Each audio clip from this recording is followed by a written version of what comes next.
ಜೈ ಹಿಂದ್.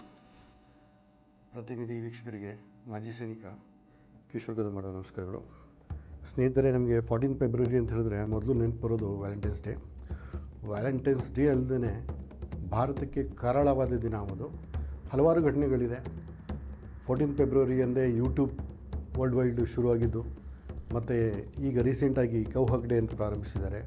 ಹೋಮಿಯೋಪತಿಯಲ್ಲಿ ಮೊದಲನೇ college open ಆಗಿದ್ದು 14 February. ಈ ಥರ ಹಿಸ್ಟ್ರಿಲಿ ತುಂಬ ದಿನಗಳಿವೆ, ಆದರೆ ನಾವು ಕೇವಲ ವ್ಯಾಲೆಂಟೈನ್ಸ್ ಡೇನಷ್ಟೇ ನೆನಪಿಟ್ಕೊಂಡು ಆಚರಿಸ್ತಿದ್ವಿ. ಆದರೆ ಇವತ್ತಿನ ಸಂದರ್ಭಗಳಲ್ಲಿ ನಮ್ಮ ವೈರಿಗಳು ನಮ್ಮನ್ನು ನಡೆಸ್ಕೊಳ್ತಿರೋ ರೀತಿ ಮತ್ತು ನಮ್ಮ ಮೇಲೆ ಅಟ್ಯಾಕ್ ಮಾಡ್ತಿರೋ ರೀತಿ ಇದೆಲ್ಲ ನೋಡಿದ್ರೆ ನಾವು 14 ಫೆಬ್ರವರಿ ಇನ್ನೊಂದು ರೂಪದಲ್ಲೂ ನೆನಪಿಟ್ಕೊಳ್ಬೇಕಾಗುತ್ತೆ. ಸ್ನೇಹಿತರೆ, ಪುಲ್ವಾಮಾ ಅವಂತಿಪುರದಲ್ಲಾದ ಅಟ್ಯಾಕ್ ಭಾರತದ 44 ಜನ ಸೈನಿಕರನ್ನು ಬಲಿತವತ್ತು. ಆನ್ ದಿ ಸ್ಪಾಟ್ 40 ಜನರು ಸಾಯ್ತಾರೆ, ನಂತರ 4 ಜನ ಸಾಯ್ತಾರೆ. ಜಮ್ಮುವಿಂದ ಶ್ರೀನಗರಕ್ಕೆ ಹೋಗ್ತಿದ್ದಂಥ 78 ಬಸ್ಗಳಲ್ಲಿ ಸುಮಾರು 2570 ಜನ ಸೈನಿಕರು, CRPFನ ಯೋಧರು ಶ್ರೀನಗರಕ್ಕೆ ಹೋಗ್ತಿರ್ತಾರೆ ಎಲ್ಲ ತಮ್ಮ ತುಕಡಿಗಳ ಜೊತೆ. ಆ ಹೋಗ್ತಿದ್ದ ಬಸ್ಸಿನಲ್ಲಿ 5ನೇ ಬಸ್ ನಂಬರ್ಗೆ ಬಂದು ಆದಿಲ್ ಅಹಮದ್ ಡಾರ್ ಅನ್ನೋನು ತನ್ನ ಮಾರುತಿ ಎಕೋ ಕಾರ್ನಿಂದ ಸುಮಾರು 300 kgಕ್ಕಿಂತ ಹೆಚ್ಚಿಗೆ ಇರೋಂಥ ಎಕ್ಸ್ಪ್ಲೋಸಿವ್ಸ್ ಸ್ಫೋಟಕಗಳಿಂದ ಡಿಕ್ಕಿ ಹೊಡಿತಾನೆ. ಅದರಲ್ಲಿ ಸ್ಪಾಟಲ್ಲೇ ಒಂದು 40 ಜನ ಪ್ರಾಣ ಕಳ್ಕೊತಾರೆ, ತುಂಬ ಜನ ಗಂಭೀರವಾಗಿ ಗಾಯ ಆಗ್ತಾರೆ. ಈ ದಾಳಿ ಎಷ್ಟು ತೀವ್ರತೆ ಆಗಿತ್ತು ಅಂತ ಹೇಳಿದ್ರೆ, JNKನ DIG SS ಪಾಣಿಯವರು ಬಂದು ಆ ಬಾಡಿಗಳು ನೋಡಿ ಬಿಕ್ಕಿ ಹೇಳ್ತಾರೆ. ಅವ್ರು ತಡ್ಕೊಳಕ್ಕಾಗಲ್ಲ. ಆ ಬಾಡಿಗಳ ಸ್ಥಿತಿ ಅಷ್ಟೊಂದು ಆಗಿರುತ್ತೆ. ನಂತರ ಮತ್ತು ಇನ್ನೊಂದು ನಮ್ಮ ಟೀಮ್ಗೆ ಏನು NI ಟೀಮ್ ಆಗಲಿ, ಇದಪ್ಪರೆ CBI ಆಗಲಿ, ಇದಪ್ಪರೆ ಕ್ವಿಕ್ ರಿಲೀಫ್ ಟೀಮ್ ಆಗಲಿ, ಎಲ್ಲರಿಗೂ ಅಲ್ಲಿ ತುಂಬ ಮೇಜರ್ ಒಂದು ಸವಾಲೇನಿದ್ದು ಅಂತ ಹೇಳಿದ್ರೆ, ಯಾರ ಬಾಡಿ ಯಾವ ದೇಹಕ್ಕೆ ಸೇರಿಸೋದು ಅಂತ. ಯಾವ ದೇಹದ ಭಾಗಗಳೆಲ್ಲ ಛಿದ್ರವಾಗಿ ಹೋಗಿತ್ತು. ತಲೆ ಒಂದು ಕಡೆ, ಕೈ ಒಂದು ಕಡೆ, ಕಾಲು ಒಂದು ಕಡೆ. ಹೇಗೆ ಅದನ್ನು ಸರಿ ಹೊಂದಿಸೋದು, ಯಾವ ಯೋಧಂದು ಅಂತ ಇದು ಮಾಡಿಸೋದು. ಆಮೇಲೆ ಆ ನಿಮಿಷಕ್ಕೆ ಅಲ್ಲಿ ಏನು ಹೈವೇಲಿ ಅವಂತಿಪುರದ ಹತ್ರ ಯಾವುದೇ ವೆಹಿಕಲ್ನ ಹತ್ತಿರಕ್ಕೆ ಬಂದರೂ ಎಕ್ಸ್ಪ್ಲೋಸಿವ್ ಬರ್ತಿದೆ ಅನ್ನೋಷ್ಟು ಹೆದರಿಕೆ ಒಂದು ಅರ್ಧ ಗಂಟೆ ತನಕ ಹುಟ್ಕೊಂಡಿತ್ತು. ನಂತರ ಎಲ್ಲರೂ ಸಂಭಾಳಿಸ್ಕೊಂಡು ಒಂದು 10-15 ನಿಮಿಷದಲ್ಲಿ ಎಲ್ಲರೂ ತನ್ನ ಏನೇನಿದೆ ಎಲ್ಲ NIಗೆ ಇಮಿಡಿಯೇಟ್ ಬರುತ್ತೆ. ಮತ್ತು ಬೇರೆಗಳು ಯಾವ ಏಜೆನ್ಸಿಗಳಿದೆ ಎಲ್ಲ ಬಂದು ತನ್ನ ಕಾರ್ಯದಲ್ಲಿ ಪ್ರವೃತ್ತರಾಗ್ತಾರೆ. ಇದು ಹೇಗಾಯಿತು ಮತ್ತು ಇದನ್ನು ನಮ್ಮ ಭಾರತ ಇದರಲ್ಲಿ ಮಾಡಿದಂಥ ಕೆಲವು ತಪ್ಪುಗಳೇನು, ಇದನ್ನೆಲ್ಲ ನಾವು ತಿಳ್ಕೊಬೇಕಾಗ್ತದೆ. ಯಾಕಂದರೆ ಈ ಇತಿಹಾಸದಲ್ಲಿ ನಾವು ನೆನಪಿಟ್ಕೊಂತು ಅಂತ ಹೇಳಿದ್ರೆ ಮುಂದೆ ನಾವು ಮಾಡೋವಂಥ ತಪ್ಪುಗಳನ್ನ ನಾವು ಸರಿಪಡಿಸ್ಕೋಬೋದು. ಇದು ಏನು 2019 ಫೆಬ್ರವರಿ 14ರಂದು, ಇದಕ್ಕಿಂತ ಮುಂಚೆ 2014ಕ್ಕಿಂತ ಮುಂಚೆ ಈ ತುಕಡಿ 2000 ಸೇಮ್ ಅದೇ ಡೇಟಲ್ಲೇ 5ನೇ ತಾರೀಕು ಹೊರಡಬೇಕಿತ್ತು. ಅಲ್ಲಿ ಹೈವೇಲಿ ತುಂಬ ಸ್ನೋಫಾಲ್ಸ್ ಆಗಿರೋದ್ರಿಂದ ಹೈವೇ ಜಾಮ್ ಆಯಿತು. ಅದರಿಂದ ಫೆಬ್ರವರಿ 5ನೇ ತಾರೀಕು ಹೊರಡಬೇಕಿದ್ದ ತುಕಡಿ ಫೆಬ್ರವರಿ 14ಕ್ಕೆ ಹೊರಡ್ತು. ಸ್ನೇಹಿತರೆ, ಈ ಘಟನೆಗೆ ಕಾರ್ಯಗತ ರೂಪ ಕೊಡಲು ತುಂಬ ಒಂದು ವರ್ಷದಿಂದನೇ ಪ್ಲ್ಯಾನ್ ನಡೀತಿತ್ತು. ಜೈಷೆ ಮೊಹಮ್ಮದ್ ಈ ಏನು ಘಟನೆಯ ಜವಾಬ್ದಾರಿಯನ್ನು ವಹಿಸ್ಕೊಂಡಿತ್ತು. ಈ ಘಟನೆ ಆದ 15 ನಿಮಿಷಕ್ಕೆ ಅವರೊಂದು ಟ್ವೀಟ್ ಮಾಡ್ತಾರೆ ಮತ್ತು ಇದರ ಒಂದು ವಿಡಿಯೋ ಮತ್ತು ಬಿಡುಗಡೆ ಮಾಡ್ತಾರೆ. ಅದರಲ್ಲಿ ಆದಿಲ್ ಅಹಮದ್ ಡಾರ್ ಅನ್ನೋ ಲೋಕಲ್ ಹುಡುಗ, ಪುಲ್ವಾಮಾ ಡಿಸ್ಟಿಕ್ವೇ, ಈ ಘಟನೆ ನಡೆದಿರೋಂಥ 15 ಕಿಲೋಮೀಟರ್ ದೂರದಲ್ಲಿದ್ದಂಥವನು ಅದರಲ್ಲಿ ವಿಡಿಯೋದಲ್ಲಿ ಬಂದು ಭಾರತದ ಬಗ್ಗೆ ಮತ್ತು ಹಿಂದೂಗಳ ಬಗ್ಗೆ ಅವಹೇಳನಕಾರಿ ಮಾತುಗಳನ್ನ ಹೇಳ್ತಾರೆ. ಮತ್ತು ಮುಸ್ಲಿಮ್ಸ್ಗಳಿಗೆ ನೀವು ಇಸ್ಲಾಂ ಫಾಲೋ ಮಾಡಿ ಅಂತ ಹೇಳಿ, ಮತ್ತು ನಾನು ಈ ವಿಡಿಯೋ ನೀವು ನೋಡೋಷ್ಟರಲ್ಲಿ ನಾನು ಇವ್ರನ್ನೆಲ್ಲ ಸಾಯಿಸಿ ಸತ್ತು ಸ್ವರ್ಗದಲ್ಲಿ ಮಜವಾಗಿರ್ತೇನೆ ಅಂತ ಹೇಳ್ತಾನೆ. ಅಂದರೆ ನೀವು ನೋಡ್ಕೊಳ್ಳಿ, ಇದರಿಂದ ಅವನ ಮಾತುಗಳಿಂದ ಏನು ಗಮನಕ್ಕೆ ಬರುತ್ತೆ ಅಂತ ಹೇಳಿದ್ರೆ, ಅವನ್ನ ಎಷ್ಟರ ಮಟ್ಟಿಗೆ ಬ್ರೈನ್ ವಾಶ್ ಮಾಡಿದ್ದಾರೆ ಉಗ್ರವಾದಿಗಳು. ಅವನು ನಮ್ಮ ಭಾರತ ದೇಶದಲ್ಲಿ ಇವಾಗ JNK ಸ್ಥಳೀಯ ಇವಾಗ ಅವನ್ನ ನಮ್ಮ ಸೈನಿಕರ ಮೇಲೆ ಅಟ್ಯಾಕ್ ಮಾಡೋಷ್ಟು, ಆತ್ಮದಾಳಿ ಮಾಡೋಷ್ಟು ಅವನ್ನ ಮೆಂಟಲಿ ಪ್ರಿಪೇರ್ ಮಾಡಿದ್ದಾರೆ ಅಂತ ಹೇಳಿದ್ರೆ ಅವರ ಮಾತುಗಳೇಗಿರುತ್ತೆ, ಅವರ ದ್ವೇಷ ಹೇಗಿರುತ್ತೆ ಅನ್ನೋದನ್ನು ನಾವು ಊಹಿಸ್ಕೋಬೇಕಾಗುತ್ತೆ. ಈಗ NI ಟೀಮ್ನ ಲೀಡ್ ಮಾಡ್ತಾ ರಾಕೇಶ್ ಬಲ್ವಾಲ್ ಅಂತ ಒಬ್ಬರು IPS ಆಫೀಸರ್ ಬರ್ತಾರೆ. ಅವರು ಅದನ್ನು ಟೀಮ್ ಮಾಡ್ತಾರೆ. ಅವ್ರಿಗೆ ನಾನು ಮೊದಲು ಹೇಳ್ದಂಗೆ ಅವ್ರಿಗೆ ದೇಹಗಳ ಭಾಗಗಳನ್ನೇ ವಿಂಗಡಿಸೋದೇ ಒಂದು ದೊಡ್ಡ ಸವಾಲಾಗಿರುತ್ತೆ. ಮತ್ತು ಆ ಬಸ್ನಲ್ಲಿ ಯಾರ್ಯಾರಿದ್ರು ಅಂತ ತಿಳ್ಕೊಂಡು ಅವರವರ ಮನೆಯವ್ರನ್ನ ಕರೆಸಿ ಆ DNA ಟೆಸ್ಟ್ ಮಾಡಿ ಕೆಲವು ಭಾಗಗಳನ್ನ ಗುರುತಿಸ್ತಿರ್ತಾರೆ ಸ್ನೇಹಿತರೆ. ಅಷ್ಟೊಂದು ಛಿದ್ರವಾಗಿರುತ್ತೆ ದೇಹಗಳು. ಆದರೆ ಎಲ್ಲಕ್ಕಿಂತ ದೊಡ್ಡ ಸವಾಲು ಅಂತ ಹೇಳಿದ್ರೆ ಆ ಉಗ್ರವಾದಿ ಯಾರು ಈ ಬಸ್ಸನ್ನು ಸ್ಫೋಟಿಸಿದ್ನಲ್ಲ ಅವನ ದೇಹ ಯಾವುದು ಅಂಥೇಳಿ. ಯಾಕಂದರೆ ಸೈನಿಕರ ದೇಹ ಜೊತೆ ಅವನು ಸೇರಿಸ್ಕೊಂಡು ಅವನಿಗೆ ನಾವು ಗೌರವ ಕೊಟ್ಟರೆ ಅದು ಒಂದು ನಮ್ಮ ಸೈನಿಕರಿಗೆ ಅಪಮಾನ ಮಾಡ್ದಂಗೆ ಆಗುತ್ತೆ. ಅದಕ್ಕೆ ಅವನ ದೇಹದ ಭಾಗಗಳನ್ನ ಗುರುತಿಸೋದು ತುಂಬ ಮುಖ್ಯ ಆಗಿರುತ್ತೆ. ಮತ್ತು ಇನ್ನೊಂದು ಅವರು ಏನು ಈ ಸ್ಫೋಟ ಮಾಡಲಿಕ್ಕೆ ಏನು ಒಂದು ವಾಹನ ಯೂಸ್ ಮಾಡಿದ್ರಲ್ಲ ಆ ವಾಹನನ ಚಾಸಿಸ್ ನಂಬರು ಮತ್ತು ಇಂಜಿನ್ ನಂಬರ್ನೆಲ್ಲ ಅಳಿಸಾಕ್ಬಿಟ್ಟಿರ್ತಾರೆ. ಅದರಿಂದ ಅದು ಯಾವ ವೆಹಿಕಲ್ ಅನ್ನೋದೇ ಗೊತ್ತಾಗಲ್ಲ. ಸೊ ಅದಕ್ಕೆ ಯಾರ್ಯಾರು ಪ್ರತ್ಯಕ್ಷದರ್ಶಿಗಳಲ್ಲಿ ಹೇಳಿರ್ತಾರೆ, ಕೆಲವರು ಸ್ಕಾರ್ಪಿಯೋ ಅಂತ ಹೇಳ್ತಾರೆ, ಕೆಲವರು ಜೀಪ್ ಅಂತ ಹೇಳ್ತಾರೆ, ಕೆಲವರು ಸ್ಕೂಲ್ ವ್ಯಾನ್ ಅಂತ ಹೇಳ್ತಾರೆ, ಕೆಲವರು ಮಾರುತಿ ಅಂತ ಹೇಳ್ತಾರೆ. ಎಲ್ಲ ಕಂಪ್ನಿ ಟೆಕ್ನಿಷಿಯನ್ಸ್ನ ಕರೆಸ್ಕೊಂಡು ಫ್ಯಾಕ್ಟ್ರಿಗಳಿಂದ ಅದನ್ನೆಲ್ಲ ಪರೀಕ್ಷೆ ಮಾಡ್ತಾರೆ. ಆಗ ಮಾರುತಿ ಗುಡ್ಗಾವಿಂದ ಮಾರುತಿ ಕಂಪ್ನಿಯ ಟೆಕ್ನಿಷಿಯನ್ ಬಂದಿದ್ದವರು ಇಲ್ಲ ಇದು ಮಾರುತಿದು ವ್ಯಾನ್ ಅಂತ ದೃಢಪಡಿಸ್ತಾರೆ.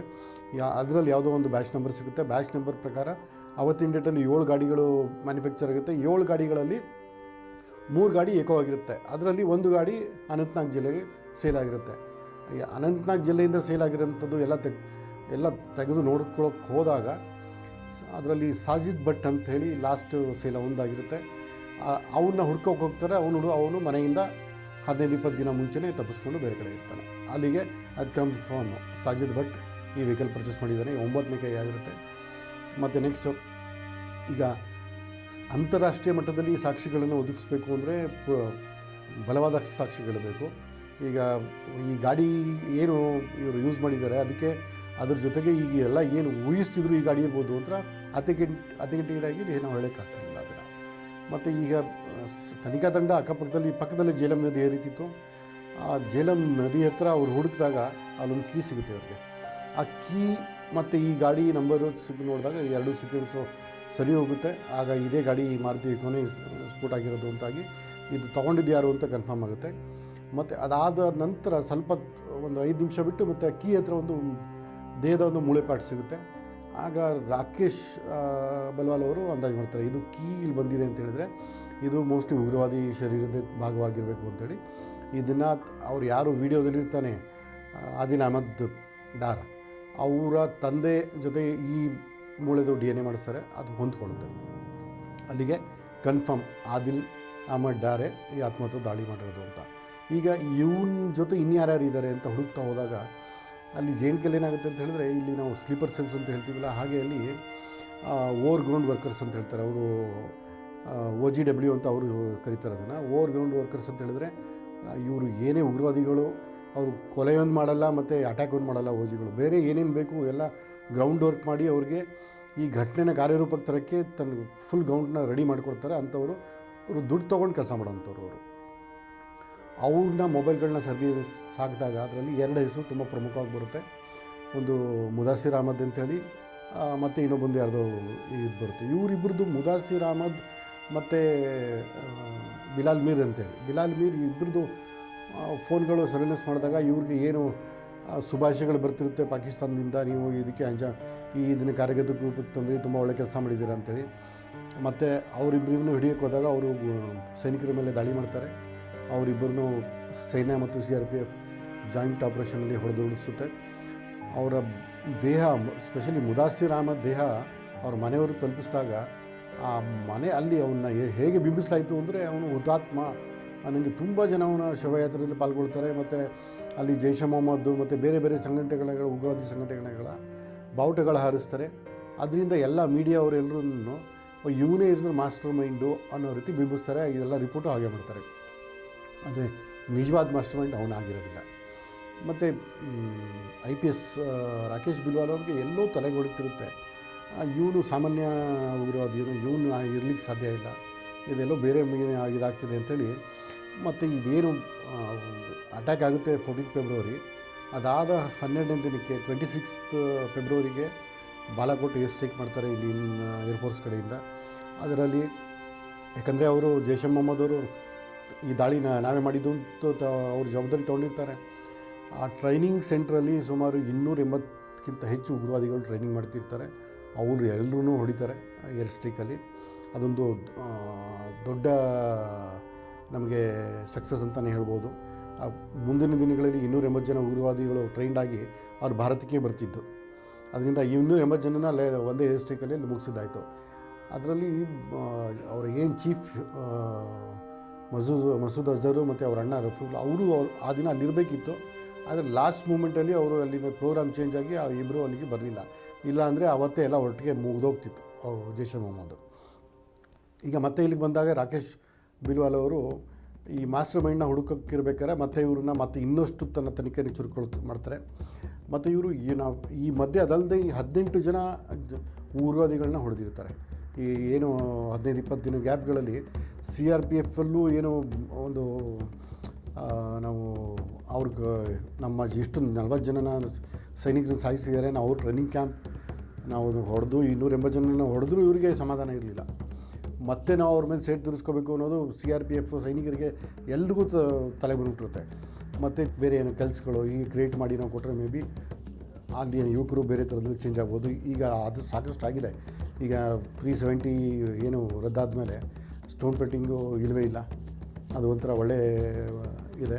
ಹಾಗೆ ಮತ್ತು ಈಗೀಗ ಅವ್ರಿಗೆ ಗೊತ್ತಾಗ್ತಿದೆ ನಾವಿಲ್ಲಿ ತುಂಬ ಚೆನ್ನಾಗಿದ್ದೀವಿ. ಎಸ್ಪೆಷಲಿ ಪಾಕಿಸ್ತಾನ ಊಟ ಮಾಡೋಕ್ಕೂ ಇಲ್ಲದಷ್ಟು ಅಕ್ಕಿ ಗೋಧಿಗೂ ಪರದಾಡ್ತಿರ್ಬೇಕಾರೆ ಮತ್ತು ಈಗೆಲ್ಲ ಅವ್ರಿಗೆ ಅರ್ಥ ಆಗ್ತಿರಬೇಕು ಅಂತ ನಾನು ಅನ್ಕೋತೀನಿ. ಆದರೂ ಕೆಲವು ಇದನ್ನು ನಾವು ಮೊದಲಿಂದನೂ ತುಂಬ ದಿನದಿಂದನೂ ಈ ಉಗ್ರವಾದಿ ಇವತ್ತಿಂದನೇ ಎಲ್ಲ ಇರೋದು. 1989ರಿಂದ JNKಲಿ ಈ ಉಗ್ರವಾದಿ ಸಂಘಟನೆಗಳು ತುಂಬ ಇದಾಗಿ ಆ್ಯಕ್ಟಿವ್ ಆಗಿವೆ. ಅವತ್ತಿಂದನೂ ಇವತ್ತು ತನಕನೂ ನಾವು ತುಂಬ ಎಫರ್ಟ್ ತುಂಬ ಕಡಿಮೆ ಹಾಕಿದ್ದೀವಿ ಅದನ್ನು ಇದು ಮಾಡಿಸೋದಕ್ಕೆ. ಇವತ್ತಿನ ಡೇಟಲ್ಲಿ ಈಗಿನ ಸರ್ಕಾರ ಬಂದ ನಂತರ ಸ್ವಲ್ಪ ಪರವಾಗಿಲ್ಲ ಅಂತಲೇ ಹೇಳ್ಬೋದು. ಅಲ್ಲಿ ಉಗ್ರವಾದಿ ಅಟ್ಯಾಕ್ ಆಗಲಿ ನಮ್ಮ ಸೈನಿಕರ ಮೇಲೆ ಅಟ್ಯಾಕ್ ಆಗಲಿ ಕಡಿಮೆ ಆಗಿದೆ. ಮತ್ತು ಸೈನ್ಯಕ್ಕೆ ಎಲ್ಲ ಥರದ ಮನೋಬಲ ಇದೆ. ಮತ್ತು ಅವರು ಸೈನ್ಯಗಳ ಕೈ ಬಿಚ್ಚಿದ್ದಾರೆ ಅಂತ ಹೇಳ್ಬೋದು. ಸೈನ್ಯ ಏನೋ ಅಲ್ಲಿ ಪ್ಯಾರಾಮಿಲಿಟ್ರಿ ಫೋರ್ಸ್ ಆಗಲಿ, ಮಿಲಿಟ್ರಿ ಫೋರ್ಸಸ್ ಆಗಲಿ, BSF ಆಗಲಿ ತಮ್ಮ ಏನು ಅಲ್ಲಿ ಆ್ಯಕ್ಟಿವ್ ಏನಾಗಿರ್ತಾರೆ ಅಲ್ಲಿ ಅಟ್ ಪ್ರೆಸೆಂಟ್ ಸಿಚುವೇಷನ್ ಏನಿರುತ್ತೆ ಅದರ ಆಧಾರದ ಮೇಲೆ ಅವರು ಆ್ಯಕ್ಷನ್ ತೊಗೊಳ್ಳೋಕ್ಕೆ ಅವರು ಬದ್ಧರಾಗಿದ್ದಾರೆ. ಮೊದಲು ಆಗಿರಲಿಲ್ಲ. ನಾವು ಪ್ರತಿಯೊಂದಕ್ಕೂ ಡೆಲ್ಲಿಯಿಂದ ಆದೇಶಕ್ಕೋಸ್ಕರ ಕಾಯ್ತಿರಬೇಕು. ಇಲ್ಲ ಉಗ್ರವಾದಿಗಳು ನಮ್ಮ ಮೇಲೆ ಗುಂಡಿ ಹೊಡಿಬೇಕು, ಆವಾಗ ನಾವು ರಿಪ್ಲೈ ಕೊಡಬೇಕು. ಇಲ್ಲ ಅಂದರೆ ನಾವು ಏನಾದರೂ ಆ್ಯಕ್ಷನ್ ತೊಗೋಬೇಕು ಅಂತ ಹೇಳಿದ್ರೆ ಡೆಲ್ಲಿಯಿಂದ ಪರ್ಮಿಷನ್ ಕಾಯಬೇಕಾಗ್ತಿತ್ತು. ಈಗ ಆಗಿಲ್ಲ. ನಮಗೆ ಏನು ಪ್ರೆಸೆಂಟ್ ಸಿಚುವೇಷನ್ ಇದೆ ಅದ್ರ ಮೇಲೆ ಆರ್ಮಿಯವರು, BSF ಅವರು, CF ಅವರು ಹೇಗೆ ಬೇಕಾದ್ರೆ ನಾವು ಅದರಲ್ಲಿ ನಮ್ಮ ಒಂದು ಕಾರ್ಯಾಚರಣೆ ರೂಪಿಸ್ಕೊಂಡು ನಾವು ಆಪ್ರೇಷನ್ಸ್ಗಳನ್ನ ಮಾಡ್ಬೋದು. ಅದು ಒಂದು ತುಂಬ ಒಳ್ಳೆಯ ಮೂಮೆಂಟ್ ಅಂತಲೇ ಹೇಳ್ಬೋದು ಅದನ್ನು. ಇನ್ನು ಇಲ್ಲಿ ಈ ಸತ್ತ 40 ಜನದಲ್ಲಿ ಒಂದೇ ದಿನ ಸಾಯ್ತಾರಲ್ಲ, ಅದರಲ್ಲಿ ನಮ್ಮ ಕರ್ನಾಟಕದ ಮದ್ದೂರಿನ ಗುಡಿಗೆರೆ ಗುರು ಕೂಡ ಅವರು ಇರ್ತಾರೆ. ಆ ಗುರು ಅವರ ಬಾಡಿ ತೊಗೊಂಡ್ಬಂದು ಅವರ ಮನೆಯವರು ಒಪ್ಪಿಸಿದಾಗ ಅವರ ಮನೆಯವರು ರೋದನ ಮತ್ತು ಅವರ ಸ್ಪೆಷಲಿ ಅವ್ರ ತಾಯಿ ಹೇಳಿದ್ದು ನನಗೆ ಇವತ್ತು ಕಿವಿಲಿ ಗುಂಜಿಸ್ತಿದೆ. 1 ಇಂಚು ನಮ್ಮ ಹೈಟ್ ಕಡಿಮೆ ಇದ್ದರೂ ನೀವು ತೊಗೊಳಲ್ಲ ಕಣಪ್ಪ ಆರ್ಮಿಗೆ, ಆದರೆ ನನ್ನ ಮಗಂದು ಇವತ್ತು ತಲೆನೇ ಇಲ್ಲ, ನೀವು ಈ ಬಾಡಿನ ನಾನು ಹೆಂಗೆ ತೊಗೊಳ್ಳಿ ಅಂತ ಹೇಳಿದಾಗ ಮನಕ್ಕೆ ಕುಲ್ಕೊಂತಿರುತ್ತೆ ಸ್ನೇಹಿತರೆ. ಅಷ್ಟು ಜನ 40 ಜನ ಎಷ್ಟು ಜನ ಸತ್ತಿದ್ದಾರೆ, ಅವರ ಮನೆಯವ್ರಿಗೆ ಹೇಗಾಗಿರಬೇಕು. ಅವರ ಬರೀ 40 ಜನ ಅಷ್ಟೇ ಅಲ್ಲ, ಒಂದು ಸುಮಾರು 40 ಜನದ ಜೊತೆ ಅಷ್ಟು ಪರಿವಾರದವರು ಎಷ್ಟು ಎಫೆಕ್ಟ್ ಆಗಿದ್ದಾರೆ. ಸಂತೋಷದ ವಿಷಯ ಅಂದರೆ ಇವರೆಲ್ಲ 13ನೇ ದಿನ ತಿಥಿ ಮುಗಿಗಿಂತ ಮುಂಚೆ ನಾವು ಬಲ ಕೊಟ್ಟು ಏರ್ ಸ್ಟ್ರೈಕ್ ಮಾಡಿ ಅವ್ರ ಮೇಲೆ ಸೇಡ್ ತಿರ್ಸ್ಕೊಂಡಿದ್ದೀವಿ. ಅದರಿಂದ ಮುಂದೆ ಇಂಥ ಘಟನೆಗಳಾಗದಿದ್ದಂಗೆ ನಾವು ಸಾಮಾನ್ಯ ನಾಗರಿಕರು ಇದರಲ್ಲಿ ಕೈ ಜೋಡಿಸ್ಬೋದು. ಹೇಗೆ ಫಾರ್ ಎಕ್ಸಾಂಪಲ್ ನಮ್ಮ ರೋಡಲ್ಲಿ ಯಾರೋ ಒಬ್ಬರು ಹೊಸಬ್ರು ಬರ್ತಾರೆ, ನಾವು ನಮಗೂ ಅದಕ್ಕೆ ಸಂಬಂಧ ಇಲ್ಲ ಅಂದಂಗೆ ಇರ್ತೀವಿ. ಏನಕ್ಕೆ ಯಾರೋ ಬರ್ತಾರೆ ಯಾರೋ ಹೋಗ್ತಾರೆ, ಪಕ್ಕದ ಮನೆ ಬಾಡಿಗೆ ಬಂದಿದ್ದಾರೆ, ನಾವು ಯಾರು ಏನು ಅಂತ ವಿಚಾರಿಸಲ್ಲ. ಬೇರೆ ಕಡೆ ಆಗಿಲ್ಲ. ಈಗ ಅಮೇರಿಕಾದಲ್ಲಿ 26/11 ಒಂದು ಘಟನೆ ಆಗುತ್ತೆ, ಅಲ್ಲಿ ವರ್ಲ್ಡ್ ಟ್ರೇಡ್ ಸೆಂಟ್ರು ಉಡಾಯಿಸ್ತಾರೆ. ಅದಾದಮೇಲೆ ಇನ್ನೊಂದು ಘಟನೆ ಆಗಿಲ್ಲ ಅಲ್ಲಿ ಅಮೇರಿಕಾದಲ್ಲಿ. ಏನಕ್ಕೆ ಬರೀ ಅಲ್ಲಿ ಇಂಟೆಲಿಜೆನ್ಸು ಮತ್ತು ಅಲ್ಲಿ ಏನು ಪೊಲೀಸು ಅಥವಾ ಮಿಲಿಟ್ರಿ ಅಷ್ಟೇ ಅಲ್ಲ ಕಾರಣ, ಅದಕ್ಕೆ ಅಲ್ಲಿನ ನಾಗರಿಕರು ಕಾರಣ. ಅಲ್ಲಿಗೆ ಅವರಿಗೆ ಸ್ವಲ್ಪ ಅನುಮಾನ ಬಂತು ಅಂದರೆ ಇಮಿಡಿಯೇಟಾಗಿ ಪೊಲೀಸವ್ರಿಗೆ ಇನ್ಫಾರ್ಮ್ ಮಾಡ್ತಾರೆ, ಇಮಿಡಿಯೇಟಾಗಿ ಅಲ್ಲಿ ಬೇರೆ CIಗೆ ಇನ್ಫಾರ್ಮ್ ಮಾಡ್ತಾರೆ. ಅದರಿಂದ ಬೇರೆ ಹೊರಗಡೆಯಿಂದ ಯಾರು ಬಂದರೂ ತಿಳಿಯುತ್ತೆ. ಹಾಗೆ ನಾವು ನಾಗರಿಕರು ಕೂಡ ಎಚ್ಚೆತ್ತುಕೊಳ್ಬೇಕು, ನಮ್ಮ ಅಕ್ಕಪಕ್ಕದಲ್ಲಿ ಏನಾಗ್ತಿದೆ ಅಂತ ಗಮನ ಇಡಬೇಕು. ಮತ್ತು ನಮ್ಮ ಈ ಬೇರೆ ಎಂಥ ಈಗ ರಾಜಕಾರಣದಾಗಲಿ ಬೇರೆ ಏನು ದೇಶದಲ್ಲಿ ಏನಾಗ್ತಿದೆ ಈ ಗಮನಗಳೆಲ್ಲ ಕೊಟ್ಕೋಬೇಕು. ನಮ್ಮ ವಾತಾವರಣ ಹೇಗೆ ಸೃಷ್ಟಿಯಾಗ್ತಿದೆ, ನಾವು 2,000 ರೂಪಾಯಿ ಬಾಡಿಗೆ ಜಾಸ್ತಿ ಕೊಡ್ತೀನಿ ಅಂತ ಕೊಟ್ಬಿಟ್ಟು ಗೊತ್ತಿಲ್ಲದಂಗೆ ಸುಮ್ಮನಾಗಿರ್ತೀವಿ ನಾವು. ಆ ಥರ ಇರಬಾರ್ದು. ಈ ಸಂದರ್ಭದಲ್ಲಿ ಈ ಘಟನೆಯಲ್ಲಿ ಮಡಿದಂಥ ವೀರರಿಗೆ ನನ್ನ ನಮನಗಳನ್ನು ಸಲ್ಲಿಸ್ತಾ ಜೈ ಹಿಂದ್.